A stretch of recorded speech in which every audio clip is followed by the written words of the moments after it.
Hey les amis, bon, ce soir j'avais envie de vous parler de comment j'ai financé mes études, mais surtout les erreurs que j'ai commises au niveau financier. Cette vidéo, elle est en partenariat avec Wizby et ça me tient vachement à cœur parce qu'ils aident les jeunes étudiants à trouver des aides financières pour leurs études. Très souvent, en tant qu'étudiant, on pense uniquement aux APL pour son logement ou à la bourse et on se dit que si malheureusement on n'a ni droit aux APL ni droit à la bourse, et ben on a droit à rien du tout.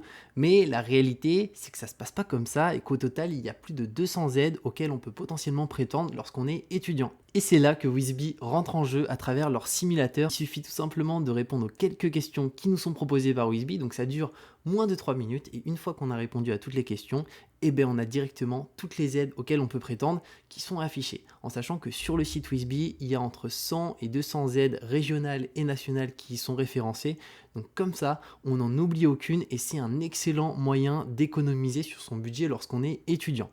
On va se rendre maintenant sur le simulateur ensemble pour voir par rapport à ma situation personnelle, je peux prétendre à quelle aide et quel va être leur montant. Il faut savoir que je t'ai mis un lien dans la description où tu peux faire une simulation pour voir quelle aide tu peux avoir en tant qu'étudiant. Donc on se retrouve tout de suite devant mon ordinateur. On est sur le simulateur de Wizby, donc on arrive sur cette page, tu auras le lien encore une fois juste dans la description. On clique sur commencer le formulaire, on va voir une première question, quelle est votre nationalité? Donc moi ça va être français. Votre date de naissance, je vais mettre la mienne 24 03 99. Tac, continuer. Êtes-vous, alors je suis célibataire, continuer. Combien d'enfants avez-vous? 0. Avez-vous une ou plusieurs personnes à votre charge? Non. Quel est votre statut étudiant? Avez-vous travaillé au moins 2 ans à temps plein? Je vais dire non dans cette réponse ici.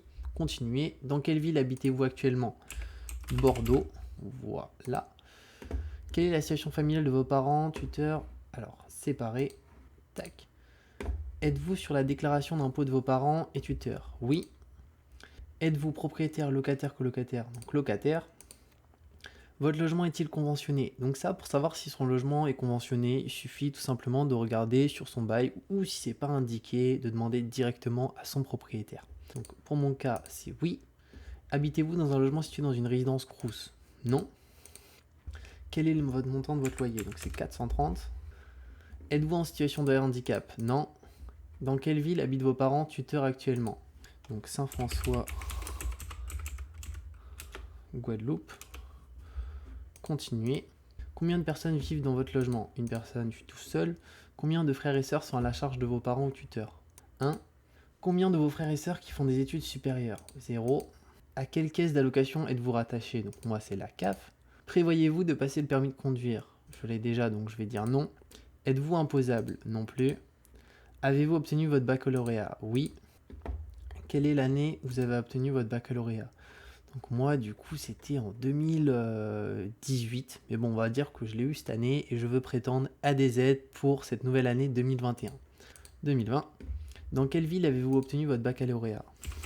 Donc du coup, Saint-François, Guadeloupe. Ah non, c'était Sainte-Anne. Bon, c'est juste à côté. Quelle mention avez-vous obtenu au baccalauréat? Assez bien. Continuez. Perceviez-vous une bourse de lycée l'année d'obtention de votre baccalauréat? Non plus. Quel type de formation suivez-vous?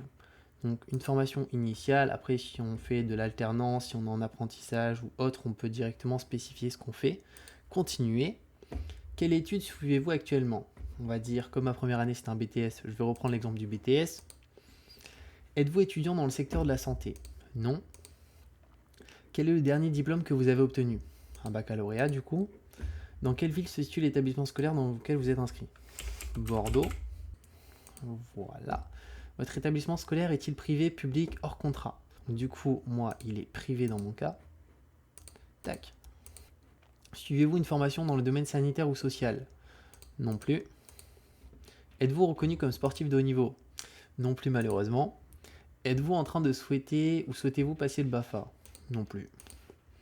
Quel est le montant de votre revenu fiscal de référence ou celui de vos parents, tuteurs, si vous êtes rattaché fiscalement à eux? Donc ça va correspondre à l'avis d'imposition de ses parents. Donc personnellement, je sais qu'à 2, ils doivent être autour des 50. Donc on va dire 50 000. Je crois que c'est un peu moins, mais dans l'exemple, je vais dire 50 000. Donc ça, c'est vraiment le foyer. Continuez. Quelle est votre banque? Donc je suis chez Boursorama Banque. ce n'est pas marqué ici, donc on va dire autre. Vous avez terminé le formulaire. Donc c'est assez rapide, on va voir maintenant à quelle aide on peut prétendre. Et là, on peut voir 7300 € et 3,72 € d'aide, pardon. Donc on a des APL 275 € par mois, donc c'est vraiment intéressant.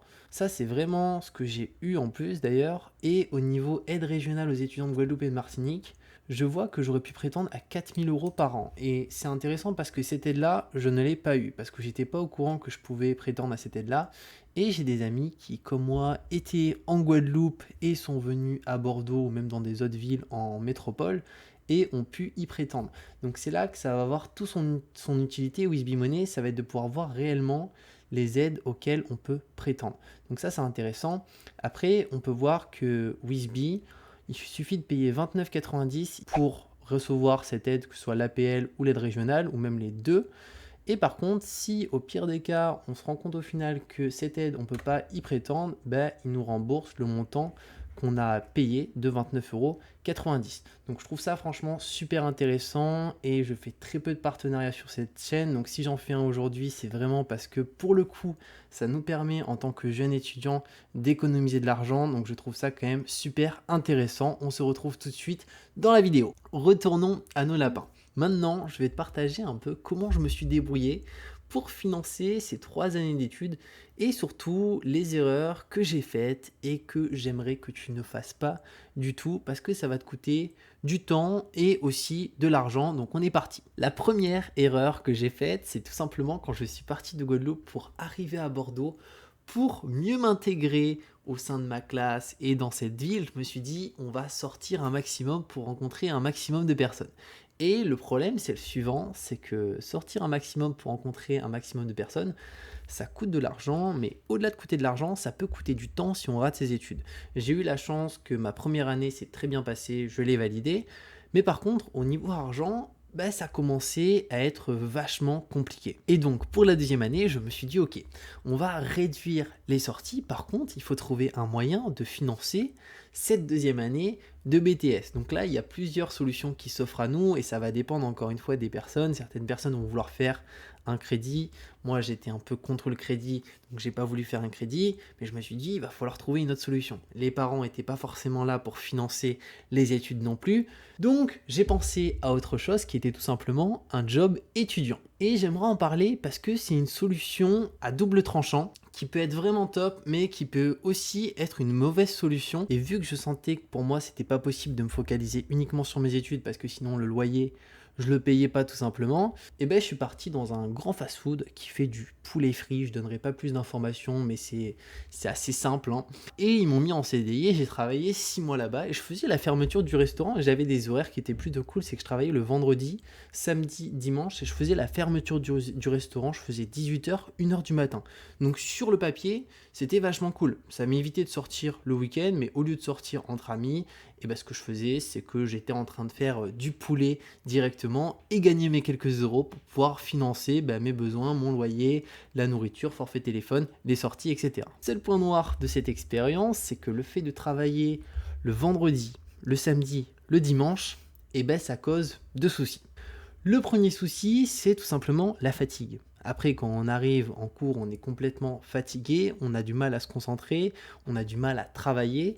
Et le deuxième point, qui est aussi super important, c'est qu'on n'arrive plus à réviser. C'est qu'on n'a pas le temps, et quand on est fatigué, on a envie de dormir, on n'a pas envie de réviser. Et donc forcément, cette deuxième année d'études, je ne l'ai pas validée. Donc pour le coup, le choix de ces études va quand même beaucoup influencer sur la possibilité de travailler à côté de ces études ou pas. J'ai un très bon ami à moi qui est en médecine, qui est en PACES, et pour lui, c'est clairement impensable de s'imaginer travailler les week-ends à côté, parce qu'il a déjà une dose de travail dans ses études qui est tellement importante que le fait de se dire je vais travailler à côté, c'est aussi un risque pour lui qui est beaucoup plus important de rater ses études. Donc selon ce qu'on fait, il faut vraiment peser le pour et le contre. Mais par contre, il est possible de se dire je vais me créer un budget sur un tableau Excel, sur un Word, même sur papier, et de s'y tenir. Et je pense que c'est l'une des meilleures solutions. Pour te donner le cas de ma 3e année d'études, j'ai pas travaillé à côté, mais par contre, j'avais fait des économies. Ce qui m'a permis de me dire, je vais pouvoir me focus à fond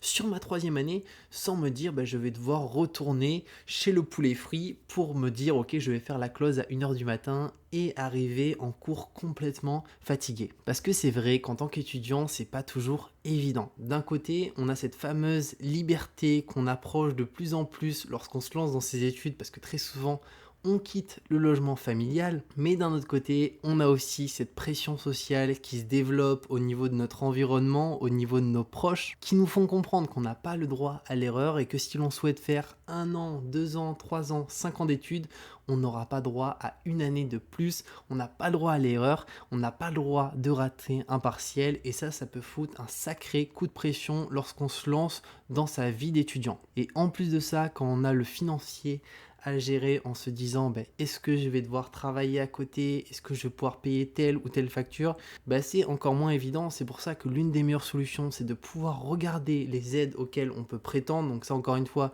il y a Wizby et ils sont juste excellents là-dedans. Et juste après, de se fixer un budget.